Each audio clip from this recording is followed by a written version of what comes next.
पिंपरी चिंचवड महापालिकेचे नवे आयुक्त श्रावण हर्डीकर यांनी आयुक्तपदाचा पदभार स्वीकारलाय। अतिरिक्त आयुक्त तानाजी शिंदे यांनी त्यांचं पुष्पगुच्छ देऊन स्वागत केलं।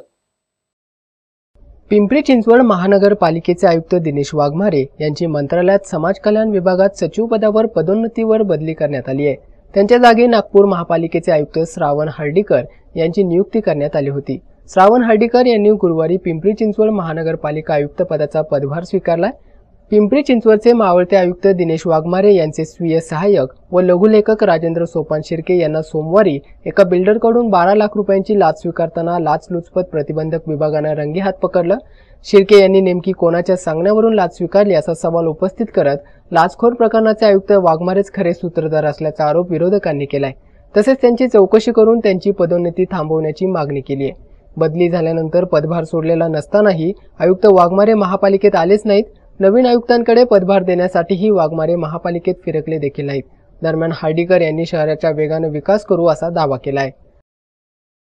आजच मी पिंपरी चिंचवड महानगरपालिकेमध्ये आयुक्त म्हणून पदभार स्वीकारलेला आहे आणि पहिली गोष्ट म्हणजे शहरामध्ये प्रशासकीय शिस्त आणणे, एक ईज ऑफ डुईंग बिझनेस आणि गुड गव्हर्नन्स या दोन गोष्टींची अंमलबजावणी तात्काळ सुरू करणे आणि यासाठी संपूर्ण जी प्रशासकीय यंत्रणा आहे त्यांच्यात प्रोफेशनलिझम, एफिशियन्सी आणि ट्रान्सपरन्सी या 3 तत्वांवरती काम करून लोकाभिमुख अधिकाधिक असं प्रशासन देण्यासाठी पूर्णपणे प्रयत्न करणार आहे।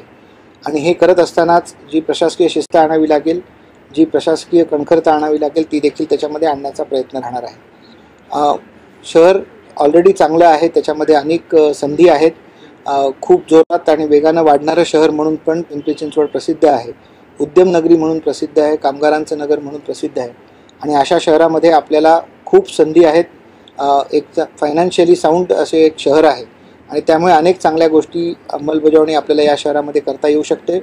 पण कुठल्याही गोष्टी करण्यासाठी अधिकाधिक लोकांचा सहभाग घेणं, लोकप्रतिनिधींना सोबत घेणं आणि सर्व स्टेक होल्डर्सना सोबत घेऊन सगळ्यांच्या मदतीनं एक चांगला शहरामध्ये पायंडा पाडणं, चांगली कामं, चांगले प्रकल्प आणणं, नागरिकांना ज्या सेवा आपण मनपाच्या वतीनं दिल्या जातात, जसं पाणी पुरवठा असेल, सीवेज असेल, कचऱ्याचं व्यवस्थापन असेल, दिवाबत्ती असेल किंवा रस्त्यांची देखरेख असेल, हे सर्व सुविधा आपल्याला चांगल्या रीतीनं द्यायच्या आहेत आणि हे करत असतानाच त्या अफोर्डेबल राहायला पाहिजेत, त्या ॲक्सेसिबल राहायला पाहिजेत आणि त्या इक्विटेबली डिस्ट्रीब्यूट व्हायला पाहिजेत, ह्याच्याकडे देखील माझं लक्ष राहणार आहे।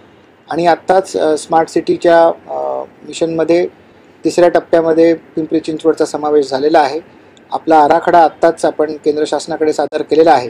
पण एक चांगलं स्मार्ट शहर जे की लिव्हेबल आहे, सस्टेनेबल आहे आणि नागरिकांसाठी ॲक्सेसिबल आहे, अशा शहराची निर्मिती करणं हे देखील आपल्या सगळ्यांच्या समोरचं चॅलेंज राहणार आहे आणि इकडचे लोकप्रतिनिधी, सर्व नागरिक यांच्या मदतीनं निश्चितपणे एक स्मार्ट, सस्टेनेबल, लिव्हेबल पिंपरी चिंचवड आपण बनवू शकू असं मला विश्वास आहे।